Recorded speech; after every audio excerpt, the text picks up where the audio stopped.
বিএনপির মনোনয়ন তালিকায় অগ্রাধিকার পাবে যেসব প্রার্থী।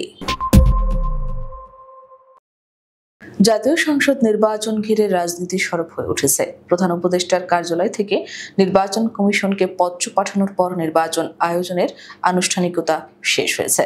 ফলে নির্বাচন সামনে রেখে ভোটের ট্রেন ইতিমধ্যে গন্তব্যের দিকে যাত্রা শুরু করেছে। নির্বাচনে আগেভাগেই মাঠে নেমে পড়েছে বিএনপির প্রার্থীরা।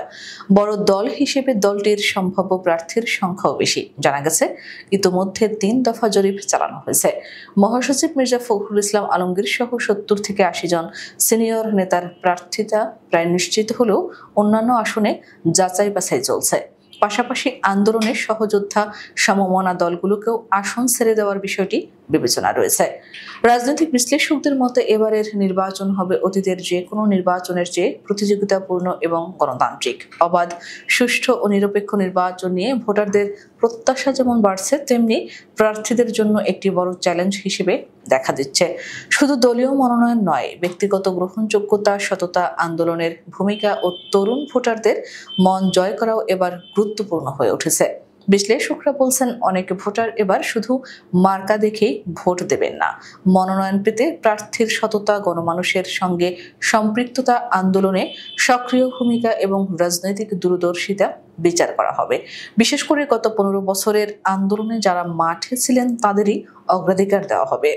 ঢাকা বিশ্ববিদ্যালয়ের রাষ্ট্রবিজ্ঞান বিভাগের অধ্যাপক কাজী মোহাম্মদ মাহবুবুর রহমান মনে করেন, সামাজিক যোগাযোগ মাধ্যম এবার নির্বাচনে বড় ভূমিকা রাখবে।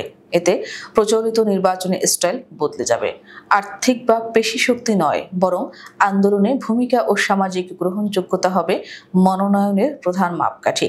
বিএনপির স্থায়ী কমিটির সদস্য আমির খসরু মাহমুদ চৌধুরী জানিয়েছেন, দলীয় প্রার্থীরা ইতিমধ্যে নির্বাচনের প্রস্তুতি নিচ্ছেন। এবার ত্যাগী ও জনপ্রিয় নেতাদের মনোনয়ন দেওয়া হবে। দল চেষ্টা করছে সর্বজন গ্রহণযোগ্য প্রার্থীদের যাচাই বাছাই করে চূড়ান্ত করতে। বিএনপির ভাইস চেয়ারম্যান নুরুল ইসলাম মনি বলেন, নির্বাচনকে ঘিরে একটি শান্তিপূর্ণ পরিবেশ সৃষ্টি জরুরি। আইনের শাসন ও সুষ্ঠু প্রতিযোগিতা নিশ্চিতে সবাইকে দায়িত্বশীল হতে হবে। তারেক রহমানের নেতৃত্বে বিএনপি ইতিমধ্যে যথাযথ রাজনৈতিক দায়িত্ব পালন করছে। এদিকে জামাত ইসলামী, ইসলামী আন্দোলন বাংলাদেশ, গণ অধিকার পরিষদ, খেলাফত মজলিস ও নবগঠিত জাতীয় নাগরিক পার্টি এনসিপিও নির্বাচনের প্রস্তুতি শুরু করেছে। কেউ কেউ প্রার্থী তালিকা চূড়ান্ত করেছে, কেউ সাক্ষাৎকার নিচ্ছে। এনসিপির সম্ভাব্য প্রার্থীরাও এলাকায় গিয়ে মানুষের সঙ্গে যোগাযোগ করছেন। সব মিলিয়ে আগামী নির্বাচনে কেবল জনপ্রিয়তা নয়, রাজনৈতিক দলগুলোর প্রার্থী নির্বাচনে দক্ষতা ও বিচক্ষণতাও ফল নির্ধারণে বড় ফ্যাক্টর হয়ে উঠবে বলে মনে করছেন বিশ্লেষকরা। সঠিক প্রার্থী নির্বাচনে ব্যর্থতা হলে ভোট বিপর্যয়ের শঙ্কাও আগ্রহ নয়।